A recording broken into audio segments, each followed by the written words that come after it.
সুপ্রিয় শিক্ষার্থীবৃন্দ, আমরা নিউটনের মহাকর্ষ অভিকর্ষ সূত্রের মধ্যে রয়েছি।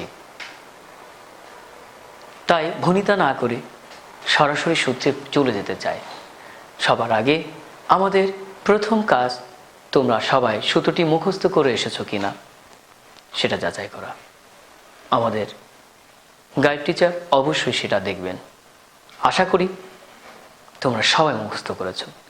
এখন সবাই খাতার উপরে মহাকর্ষ অভিকর্ষের নিউটনের যে সূত্রটি এ প্রপোর্শনাল যে সূত্র আকারে লেখা রয়েছে সেটা খাতার মধ্যে লেখো এবং গাইড টিচারকে দেখাও। আর আমি সেখান থেকে আজকে ব্যাখ্যা করা শুরু করব।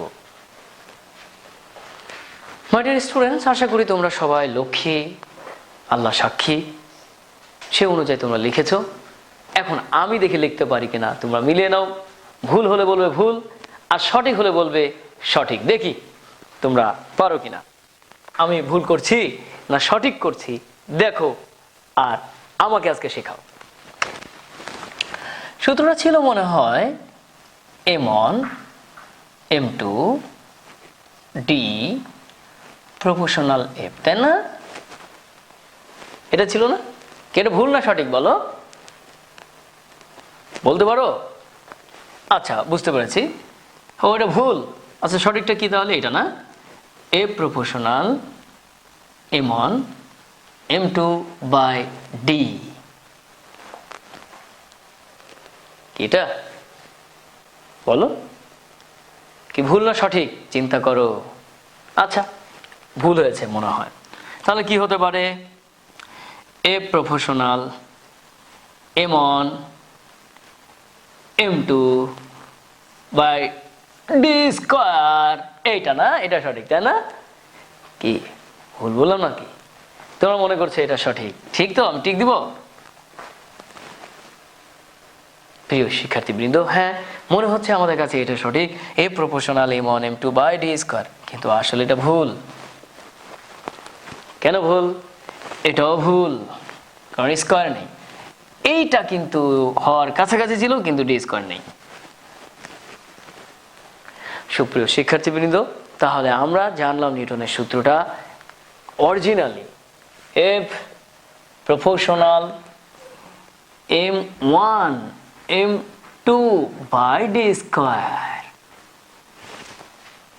দেখো, তোমরা যেটা অনেকে মনে করো যে m1 উপরে 1 ঠিকই আছে, m2 এটা 2, আসলে না। এই যে আমরা দেই m1 m2, এটা কিন্তু স্কয়ার না, এটা নিচের একটা অংশ, জাস্ট দুইটা ভর। একটা মনে করো 10 কেজি আর একটা মনে করো 15 কেজি।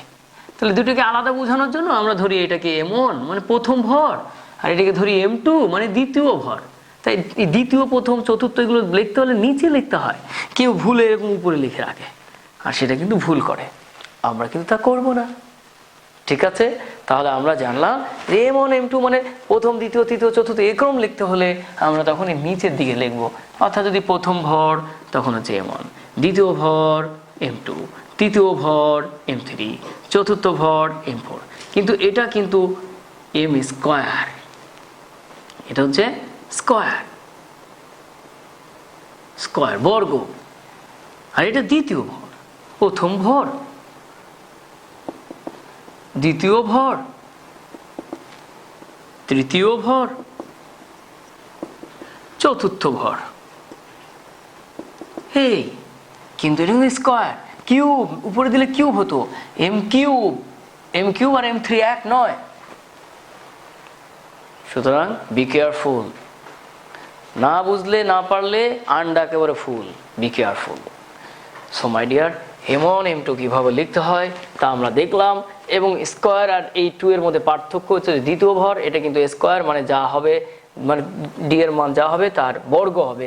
এটা যদি ডি 4 মিটার হয়, অরিজিনাল এফ হবে 16 গুণ কম। এটা যদি 2 হয় তাহলে এই স্কয়ারের কারণে 4, এখানে যদি 6 হয় তাহলে স্কয়ারের কারণে 36, 6 স্কয়ার 36। অনেকে 6 স্কয়ার মানে 6 ইন্টু 2 মানে 12 মনে করে, 4 স্কয়ার মানে 8 মনে করে। আসলে না, 4 into 4 16, 6 into 6 36, 10 into 10 100, 100 square 10 lakh. না, 100 স্কয়ার মানে একের পরে 10,000, 4। প্রিয় শিক্ষার্থীবৃন্দ, তাহলে আমরা আশা করি বুঝলাম যে কিভাবে অরিজিনালি সঠিকভাবে লিখতে হয়।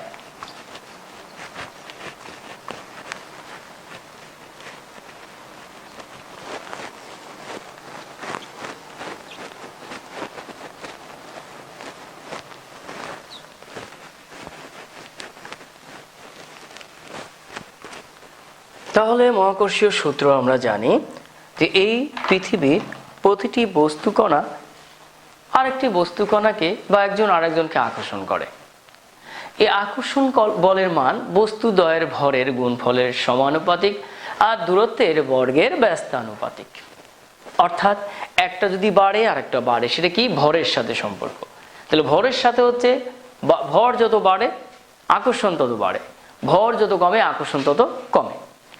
কিন্তু দূরত্ব বলছে দূরত্ব বাড়লে আকর্ষণ কমে, দূরত্ব কমলে আকর্ষণ বাড়ে। দেখো আমি অনেক দূরে রয়েছে, কিন্তু তোমাদের সাথে আমার সাথে একটু সম্পর্কটা একটু দুর্বল, কিন্তু লিটন স্যার তোমাদের কাছে যাওয়ার কারণে, তোমাদের সাথে দেখা সাক্ষাৎ হওয়ার কারণে তোমাদের সাথে আকর্ষণ তার একটু বেশি। এর একটাই কারণ, আমার সাথে দূরত্ব বেশি, আকর্ষণ একটু কম।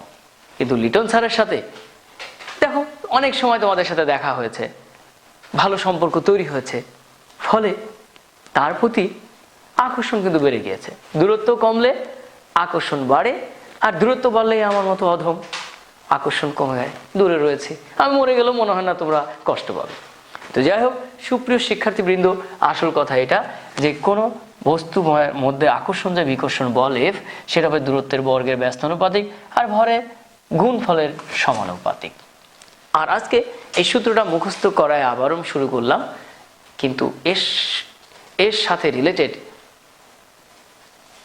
কিছু জিনিস আজকে আমরা পড়ব, জানবো ভর কাকে বলে, বল কি, ওজন কি, এই ফোর্সটা অরিজিনালি কি এটা জানবো, আর দূরত্ব কি। দূরত্ব আমরা পড়েছি এই দুইটা বস্তুর মধ্যে যে মাঝখানে যে গ্যাপ ফাঁকা জায়গা কতটুকু দূরে রয়েছে সেটা দূরত্ব ডিস্টেন্স। আর ভর হচ্ছে গিয়ে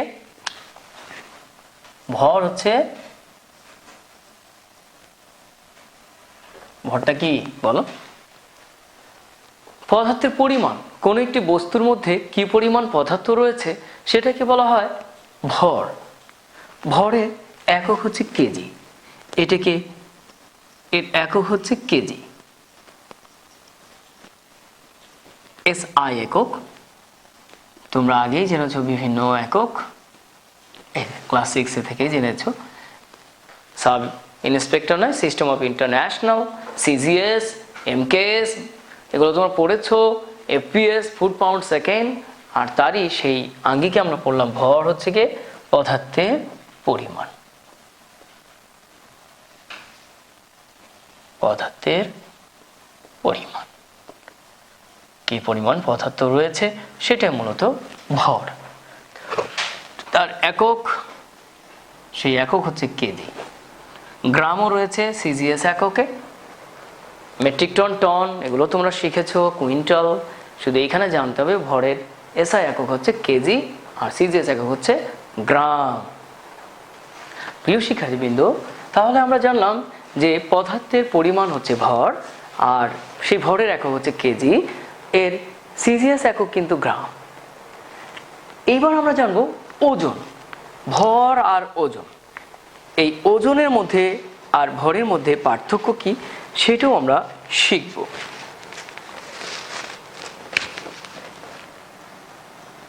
ওজন,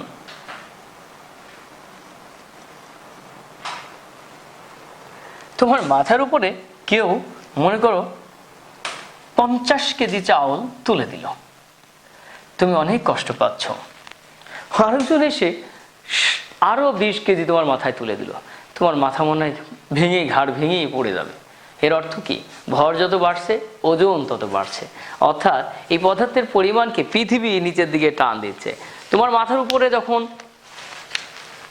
আরো 10 থেকে 15 কেজি বাড়ানো হলো, প্রিয় শিক্ষার্থীবৃন্দ, সেই ভর বাড়ার সাথে সাথে নিচের দিকে কেন যেন চাপ সৃষ্টি হচ্ছে। আরে পৃথিবী তো নিচের দিকেই টানে, তার মানে ভরের সাথে যদি পৃথিবীর টানকে আমরা হিসাব করি তাহলে সেটাকে বলা হয় ওজন। অর্থাৎ তুমি জোরে চিল্লায় বললাম মাগো মাগো মাগো, আমার মাথায় ওজন চাপিয়েছে, মা গো, আর সেই মা হচ্ছে এমজি। হ্যাঁ, তুমি বললে আল্লাহ মা গো এমজি, হ্যাঁ, এম ফর মা, জি ফর গো, মা গো। তাহলে এম হচ্ছে ভর, জি হচ্ছে পৃথিবীর টান, সেটাকে বলা হয়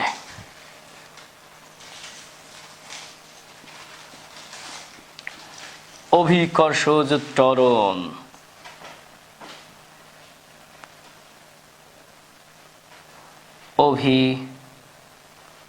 অভিকর্ষজ ত্বরণ।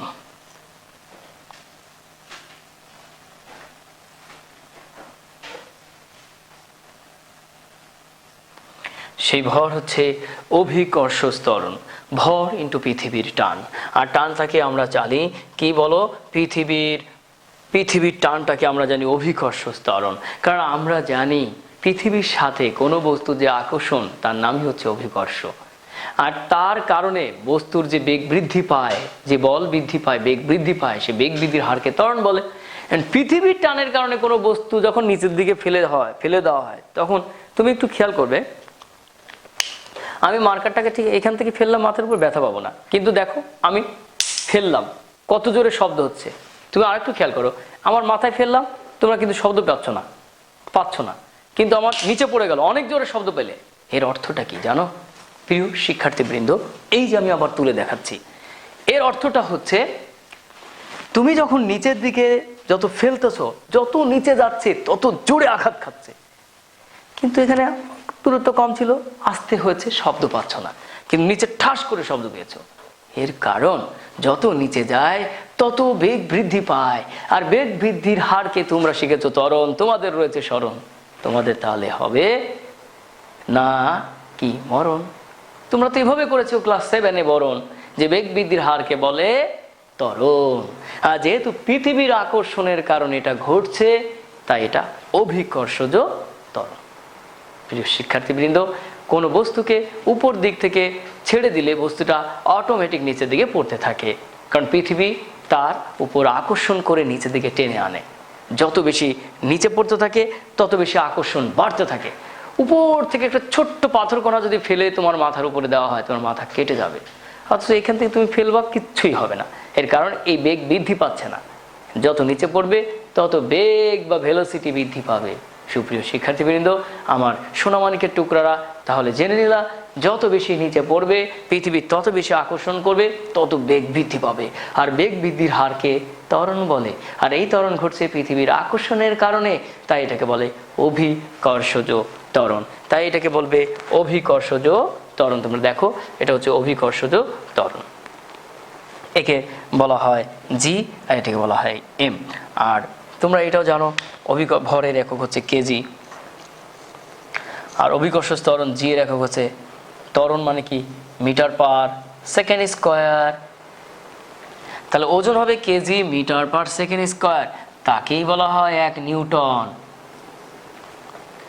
একটা জিনিস খেয়াল করো, যত বেশি ওজন তোমার মাথার উপরে দেওয়া হবে তত বেশি বল ক্রিয়া করবে, মাথাকে নিচে নিয়ে আসবে। আর বলের এটি কাজ, ফোর্স দিয়ে বস্তুকে সরানো, যার কারণে স্থির বস্তু গতির সঞ্চার হয়। গতিশীল বস্তু স্থির হতে চায়, সেটাকে বলা হয় বল। তাহলে প্রিয় শিক্ষার্থীবৃন্দ, এই ওজনের অপর নাম, ছদ্মনাম বল।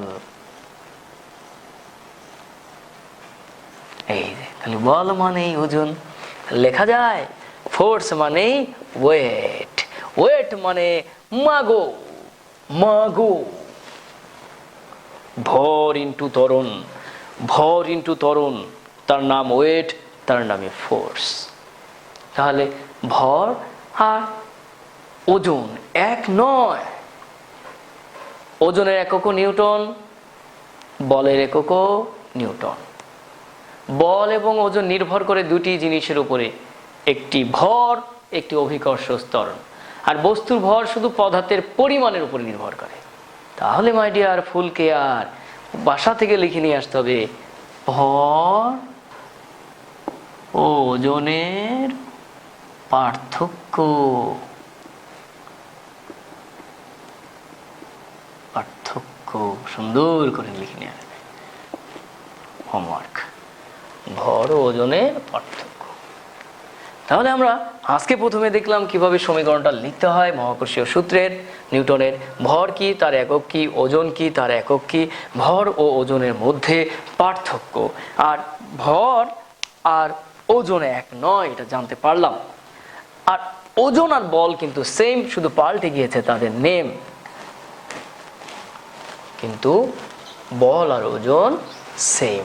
তাই বলের একক নিউটন আর ওজনের এককও নিউটন, কিন্তু ভর কিন্তু কেজি। প্রিয় শিক্ষার্থীবৃন্দ, কেন লিখেছি এবার দেখো, ওই সূত্রটাকে আমি কিভাবে ওজনের সাথে সম্পর্কযুক্ত করব সেটা দেখো। এখন আমরা সম্পর্ক দেখাবো। বল ও মহাকর্ষীয় ধ্রুবকের মধ্যে সম্পর্ক।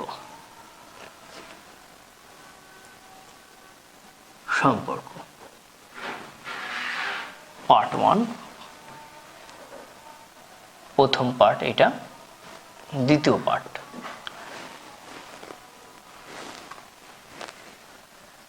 অভিকর্ষজ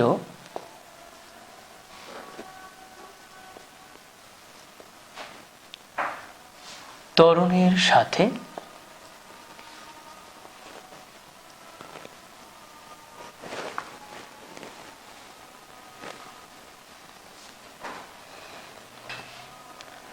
মহাকর্ষীয়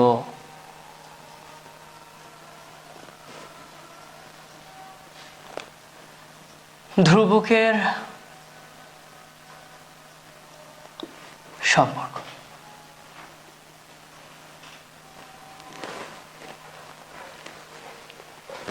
প্রথম পার্ট 1 দেখে নিই। F proportional m1 m2 by d square, এটা 2 না, এটা d স্কয়ার। প্রিয় শিক্ষার্থীবৃন্দ, আমি একটু আগে উদাহরণ দিয়েছিলাম, পারভিন এবং নাজমা তোমাদের ক্লাসমেট, একজন আরেকজনের সাথে সম্পর্ক কিন্তু সমানুপাতিক। একজন হাসলে আরেকজন হাসে, একজন কাঁদলে একজন কাঁদে, কিন্তু দুজন কিন্তু সমান না।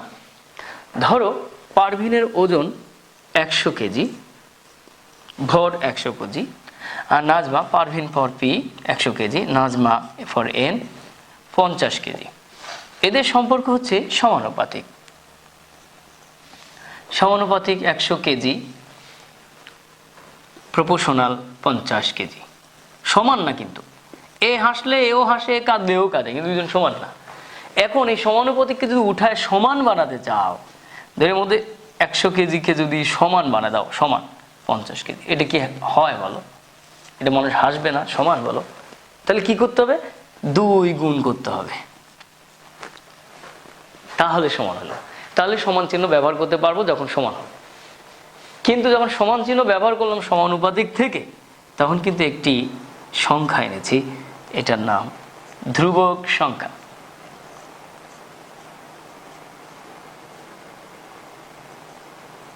ধ্রুবক সংখ্যা, this is constant number. If you want to make it equal, must you have to bring a constant number. Here is given 2. সমানুপাতিক আর সমান এক না, যখন সমান করতে হবে আসলে সমান বানাতে হবে। তো এইখানে যেমন সমানুপাতিক থেকে সমান চিহ্ন এনে একটা ধ্রুবক এনেছো, এই জায়গাটাকেও যদি সমানুপাতিক থেকে সমান বানাও, তাহলে কি করতে হবে? একটি ধ্রুবক আনতে হবে। তাহলে একটি ধ্রুবক চিহ্ন আনতে হবে। একটু দেখে নি কিভাবে আনা যায়। এই যে F সমান m1 m2 d স্কয়ার, এরকম যদি লিখি মানুষ হাসবে না? ঠিক এটার মতো 100 কেজি ইকুয়াল 50 কেজি, হাসছিল না? তখন আমরা 2 গুণ করার পরে সমান হলো, তখন হাসি বন্ধ হলো। তাহলে দেখি কি হবে। প্রিয় শিক্ষার্থীবৃন্দ, এখানে একটা ধ্রুবক আনতে হবে। ধ্রুবক, ধ্রুবক, এই যে সেই ধ্রুবক। এখানে আমরা জানতে পেরেছি 50 আর 100 মান, এই কারণে আমরা 2 দিয়ে গুণ করে কি করেছি বলো, 2 দিয়ে গুণ করে দেখিয়ে দিয়েছি যে এই দুইটা হচ্ছে ধ্রুবক সংখ্যা। কিন্তু এখানে বিজ্ঞানী নিউটন নিয়ে আসছে জি, ক্যাপিটাল জি, বড় গাধা জি, m1 m2 by D square. এটা কি বড় গাধা? এটার নাম মহাকর্ষীয় ধ্রুবক। মহাকর্ষীয় ধ্রুবক। ধ্রুবক বলো, এই বড় গাধা মানে কি? জি, গ্র্যাভিটেশনাল কনস্ট্যান্ট। জি, গ্র্যাভিটেশনাল কনস্ট্যান্ট, এটাকে বলা হয় মহাকর্ষীয় ধ্রুবক। সুপ্রিয় শিক্ষার্থীবৃন্দ, তাহলে আমরা সুন্দর করে জেনেছি এটার নাম মহাকর্ষীয় ধ্রুবক। আর এখন আমরা এই মহাকর্ষীয় ধ্রুবকের সাথে এফ এর সম্পর্ক দেখালাম যে এফ সমান G into m1 m2 by D square. এখান থেকে ম্যাথ করতে হবে, এই ইকুয়েশন ভালো করে শিখতে হবে ম্যাথমেটিক্যাল প্রবলেমের জন্য। এবার আমরা দ্বিতীয় অংশ অভিকর্ষ ত্বরণ জি এর সাথে সম্পর্ক দেখাবো।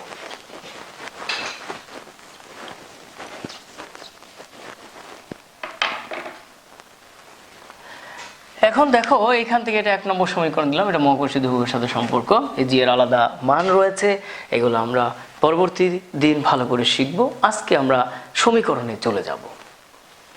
দেখো, এফ সমান সমান মাগো তোমরা জানো, তা যদি না জানো আমার সামনে থেকে ভাগো।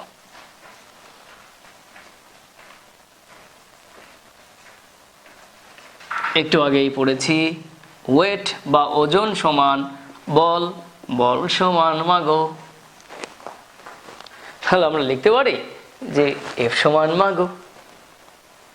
প্রিয় শিক্ষার্থীবৃন্দ, তাহলে এম আর জি আমরা এইভাবে লিখলাম, এফ সমান সমান M G. F A M G বসিয়ে পাই। এখন দেখো, যখন তুমি এই চিত্রের মধ্যে মনে করো এই বস্তুটাকে ধরো এম, আর এটাকে ধরো বড় একটা বস্তুকে ধরলো ক্যাপিটাল এম। একটা ছোট্ট বস্তু আর একটা বড় বস্তু। বড় বস্তুটাকে আরো বড় করে দিই, তাহলে বুঝতে আরো সুবিধা হবে। এইটা মনে করো পৃথিবী, এটা আর্থ বা পৃথিবী, পৃথিবী, আর এটা হচ্ছে একটা ছোট্ট বস্তু এম। তাহলে এই সূত্র অনুযায়ী আমি এখানে যদি লিখি এফ সমান G into M by capital M by D square. দেখো তো প্রিয় শিক্ষার্থীবৃন্দ, আমি যদি এই ছবির পরিপ্রেক্ষিতে এটা লিখি, এটা বাক্স করে দিই, একটা বাক্সের মধ্যে থাকুক যে নতুন জিনিস, একটা নতুন পার্ট। এটাকে কিভাবে আমরা এভাবে নিয়ে আসবো সেটা দেখাচ্ছি। আমরা এমনকে ধরে নিলাম এম, আর M2 কে ধরলাম ক্যাপিটাল এম। তাহলে সূত্রটা হবে এফ ছিল এফ, জি জি থাকলো, M1 এর পরিবর্তে এম, M2 এর পরিবর্তে ক্যাপিটাল এম ডি। তাহলে F equal G M1 M by D square. এবার লিখতে পারি। এখন যদি আমরা এই জিনিসটাকে মুছে দিই, এটা তোমরা খাতায় লিখে রাখো, যদি লিখে দিই, আর এফ এর মান যদি এই ক্ষেত্রে আমরা mg বসিয়ে নিই, এই যে এই ক্ষেত্রে যদি আমরা এফ সমান mg বসিয়ে G into M capital M by D square লিখি, তাহলে এম আর এম কাটা যায়, তখন হয় G equal G M by D square, G equal D M by D square. সুপ্রিয় শিক্ষার্থীবৃন্দ, তাহলে আমরা এই অংশটা আনতে পারি, এটা ফোকাসিং করে রাখো। তোমাদের ফ্যাসিলিটেটর বা টিচারকে, শিক্ষককে, গাইড টিচারকে বলো স্যার একটু স্লো করেন, আমরা লিখে নিই। ওকে, এরপরে এটা অন্য জায়গায় লিখবে, আমি এই অংশ থেকে লিখব সমীকরণটি। মূলত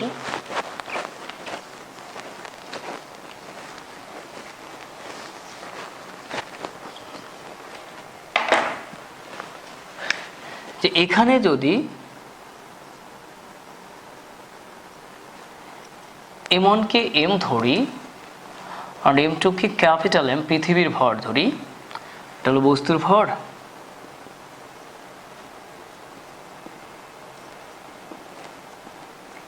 পৃথিবীর ভর,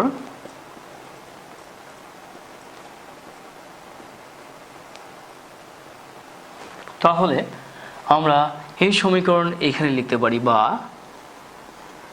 mg equal G small M capital M by D square. M আর এম সেম কেটে দিলাম তাদের নেম, থাকলো G equal G M by D square. অর্থাৎ অভিকর্ষ ত্বরণ পৃথিবীতে এই যে বিদ্যমান যে বস্তু সেই ভরের উপর নির্ভর করে না, করছে, এখানে সেই বস্তুর ভর নেই, শুধু পৃথিবীর ভরের উপর নির্ভর করছে, অভিকর্ষ ত্বরণের উপর নির্ভর করছে, দূরত্বের উপর নির্ভর করছে। মাই ডিয়ার স্টুডেন্ট, আর এই দুজনও কনস্ট্যান্ট, কিন্তু পৃথিবী কিন্তু ফিক্সড, এই পৃথিবীর কিন্তু ফিক্সড। তুমিও জন্মত এই পৃথিবীতে, তোমার মা বাবা ভাই বোন আত্মীয় স্বজন তোমার পিয়ারের বন্ধু দোস্ত তোমাদের টিচার সবাই পৃথিবীতে, তাহলে পৃথিবী কিন্তু ফিক্সড, পৃথিবীও ধ্রুবক। আর যেহেতু ধ্রুবক, দুই ধ্রুবক মিলে এটাকে লেখা যায়, বা জি ইকুয়াল ধ্রুবক, ধ্রুবক গুণ করলে ধ্রুবক কি হয় বাই ডি স্কোয়ার লেখা যায়।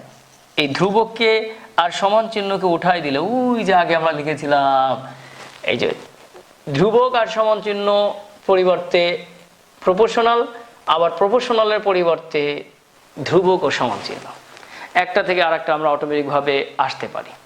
তাহলে প্রিয় শিক্ষার্থীবৃন্দ, এই সমান চিহ্ন ধ্রুবক যদি আমরা উঠিয়ে দিই তাহলে লিখতে পারো জি প্রপোর্শনাল, উপরে কেউ না থাকলে 1, নিচে ডি স্কোয়ার। অর্থাৎ অভিকর্ষ ত্বরণ দূরত্বের বর্গের ব্যস্তানুপাতিক। অভিকর্ষ ত্বরণ দূরত্বের বর্গের ব্যস্তানুপাতিক। দূরত্ব যত বাড়ে অভিকর্ষ ত্বরণ তত কমে স্কোয়ার পরিমাণ, আর দূরত্ব যত কমে অভিকর্ষ ত্বরণ ততই বাড়ে। এই জন্য বলেছিলাম পৃথিবীর কেন্দ্র থেকে দূরত্ব বাড়লে আকর্ষণ কমে, আকর্ষণ করা মানে অভিকর্ষ ত্বরণও কমে যায়। আর দূরত্ব যত কমে আকর্ষণ বাড়ে, দূরত্ব যত বাড়ে আকর্ষণ কমে। তাহলে জি এর সাথে অভিকর্ষ ত্বরণ, জি এর সাথে ডি এর সম্পর্ক স্কোয়ার ব্যস্তানুপাতিক, অর্থাৎ বর্গের ব্যস্তানুপাতিক। প্রিয় শিক্ষার্থীবৃন্দ, অঙ্ক করার জন্য এই ইকুয়েশনটা খুবই জরুরি, F equal G M one M two by D square. অঙ্ক করার জন্য G equal G M by D square, এটাও খুবই ইকুয়েশন জরুরি। এবং প্রমাণ আসলে এইভাবে আসতে পারে, বা প্রমাণ করতে পারে নিউটনের সূত্র থেকে, দেখাও F equal G M one M two by D square. নানান ওয়েতে এটা আসতে পারে, তো তোমরা বাসা থেকে করে নিয়ে আসবা, নিউটনের সূত্র থেকে প্রমাণ করো। প্রমাণ করো কিভাবে করবে তোমরা নিজেরা চেষ্টা করবে। প্রমাণ করো F equal G to M one M two by D square. আরেকটি প্রমাণ করো 1 নম্বর। 2 নম্বর G equal G M by D square. 3 নম্বর হবে G proportional 1 by D square প্রমাণ করো। 4র্থ নম্বর হবে এরকম, G proportional G equal G M by R square, অনেক সময় আর থাকতে পারে আর স্কোয়ার। 5ম থাকতে পারে G equal G M by R plus H whole square. দেখি তোমরা একটু ব্রেন খাটাবে, পৃথিবীর সাথে সম্পর্ক নিয়ে, অভিকর্ষ ত্বরণ ও মহাকর্ষীয় ধ্রুবককে সাথে নিয়ে আমরা নতুনভাবে নিউটনের সূত্রকে প্রমাণ করছি এবং সেগুলো বোঝার চেষ্টা করছি। এগুলো আসলে একটু কঠিন, কিন্তু বুঝলে সোজা। যখন তুমি বুঝবে জিনিসটা লাগবে অনেক মজা। আশা করি তোমাদের কাছে এই টপিকসটা হবে না কোনোভাবেই বোঝা। সুন্দর করে করবে আত্মস্থ এবং পড়াশোনা নিয়েই থাকবে তোমরা ব্যস্ত। সেই আশা আকাঙ্ক্ষা ব্যক্ত করে আজকের মতো বিদায় নিচ্ছি। প্রিয় শিক্ষার্থীবৃন্দ, সকলেই ভালো থেকো এবং প্রত্যেকেই লিখে লিখে প্র্যাকটিস করো। সবাইকে আমার সাথে মনোযোগের সাথে থাকার জন্য ধন্যবাদ। সালামু আলাইকুম ওয়া রাহমাতুল্লাহি ওয়া বারাকাতুহু।